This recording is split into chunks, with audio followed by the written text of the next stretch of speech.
La fille découvrit accidentellement le secret de son copain. Dans le placard du bureau se cachait une poupée en silicone. Cette poupée avait non seulement un visage parfait et un corps de rêve, mais ce qui était encore plus effrayant c'est qu'elle parlait.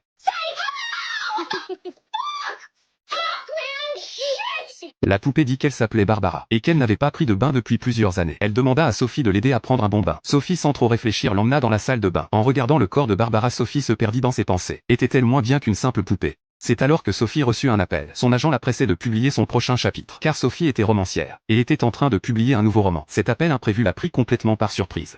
Sophie sortit rapidement Barbara de la baignoire, l'habilla et s'apprêtait à la remettre à sa place avant d'aller écrire. C'est alors que Barbara rappela à Sophie que sa position d'avant était complètement différente. Pour que le copain ne remarque rien, il fallait absolument lui redonner sa pose d'origine. Sophie trouva ça tout à fait logique, et se mit à ajuster la position de la poupée encore et encore. C'est alors que Barbara poussa soudainement un cri de douleur. Sophie sursauta de frayeur, car elle avait accidentellement cassé le bras de la poupée. Catastrophe, c'était le jouet préféré de son copain. Si son vieux le découvrait, les conséquences seraient imprévisibles.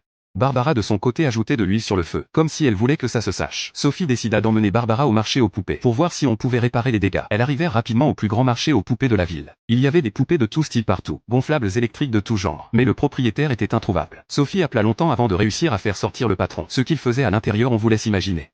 Sophie demanda au patron d'examiner la blessure de Barbara, et de voir s'il pouvait la réparer. Le patron remarqua immédiatement cette poupée. Sophie dit que c'était le modèle préféré de son copain, unique au monde. Mais le patron dit que c'était un modèle tout à fait ordinaire, qui avait même été retiré de la vente faute d'amateurs. Il y avait justement une promotion en ce moment, et il suggéra à Sophie d'en prendre une nouvelle. Mais Sophie insista pour que le patron répare l'ancienne. Barbara fut rapidement emmenée dans l'atelier de réparation. Le patron la suspendit en l'air, et constata qu'elle avait bien plus d'un endroit abîmé. Ce qui devait être ferme était devenu flasque. Ce qui devait être droit avait commencé à tomber. Et même ses cheveux étaient sérieusement endommagés. Sous l'examen brutal du patron, Barbara était méconnaissable, et poussait des gémissements plaintifs. Elle supplia Sophie de la tirer de là au plus vite. Sophie commença à se sentir coupable, et profita d'un moment d'inattention du patron pour partir discrètement avec Barbara. Elle pensait remettre la poupée en place sans que personne ne le sache. Mais on ne peut pas cacher la vérité éternellement. Son copain finit quand même par découvrir l'histoire de la poupée.